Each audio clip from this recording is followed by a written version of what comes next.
Well, we were expecting more of a fight from the West Indies, given this is arguably their favoured and preferred format, but that's not the story at halftime at the Eden Gardens. First T20I after Rohit Sharma won the toss and put Carlos Brathwaite's West Indies in all that they've managed is 109 for 8. Wickets fell and they fell regularly 2 for 22, 4 for 40, 5 for 50, 6 for 60 in those stages.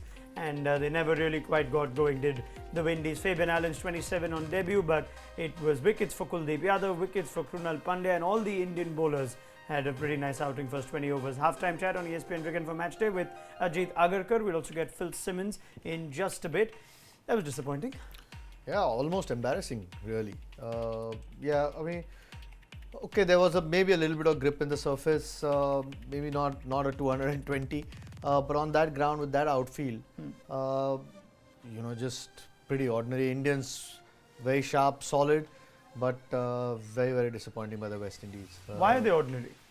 It seems like a straightforward question. Just, I think, cricketing sense, that run out tells you the story. Hetmeyer, okay, he's batted that way, but against India's best bowler in that lineup, India playing with 5 bowlers, taking him on at that stage. Those sorts of things. Ramdin again, sent to open, pretty ordinary shot. Pollard, just every time a spinner comes, wants to hit the ball for a 6. Just through that lineup, I mean, apart from those runs at the end, they could have ended up at 70 or 80. So, it is a format where they play a lot of it, yes. More or at least most of them play a lot of it through the course of the year. They have their own tournament, which is quite popular. A lot of the overseas guys go and play it. So that's a very disappointing performance. Is it at all excusable that all these guys play different leagues and T20 cricket around the world, then they then come together? Even now, this isn't full strength first choice, but they come together and they take a little bit of time to just work together as a team? We'll have to wait and see if that is the case in the second one, if they actually improve them. They very well might. But I mean, some of the shot making or just, common sense at times, it was just basically trying to smash everything. Shai Hope somehow seems to get himself run out. Yeah, I mean, he obviously looks their best player. I mean, Hetmeyer's obviously the danger guy, but even Bravo really looked out of sort, looked very, very tentative, felt like there was no fluency in his batting. That's just a very, very ordinary performance from West Indies. How much of that is full marks to the Indian bowlers though? Or did the West Indies just make their life easy? No, I mean, Indians, they're quite well oiled at the moment, their machine. So, and Khalil's providing them some variety. First with the new ball, and later on, slower balls did stick into the pitch a little bit.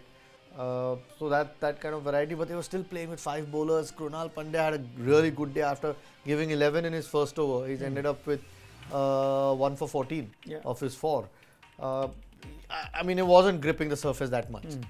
He just bowled straight, and West Indies just didn't have any answers for it. So, yeah, Indians were, like I said, consistent, solid maybe, but not spectacular to have a team 109 for 8. It seems to get too easy for the Indians. Phil Simmons joins us now on ESPN Cricinfo Matchday. Right, Phil, similar story. West Indies batting just not coming together. What did you make of the first innings? Well, I think we have to start with the fact that you have 2 makeshift openers.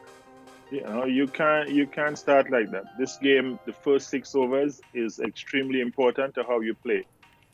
The next thing is within the top 6, you've sent in Kieran Pollard before Darren Bravo, who is more of a conventional batsman and could have had a chance to bat for a longer period. So I think there's a few soft dismissals, maybe Pollard, maybe Bravo, Ramdin, but all in all, your batting order just didn't say that you wanted to score 180.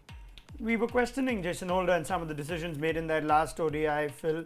Different captain, different leadership group, but again, some tactical errors like you point out, sending in Pollard, choice of openers, whatnot. Is there a problem with just the general leadership group or the think tank on getting a few decisions wrong? I don't know. I think you have to be in there to really know who's making the decisions, whether it's the captain, the coach, there's a group or whatever. But I think there's a few wrong decisions being made in some of the decisions we saw in the last game to bowl first, and this game the batting order. So there's something wrong there, but I can't say where it's coming from. I tell you, something's wrong with cricket these days because the India seem to be in a hurry to finish this game off. They've already made their way out. So we'll pick up this chat with Phil Simmons and Ajit Agarkar at the end of the game. Thank you, gentlemen. Join us for ESPN Cricinfo Match Day as we see if India can chase down what seems to be a pretty academic score that the Windies have put up.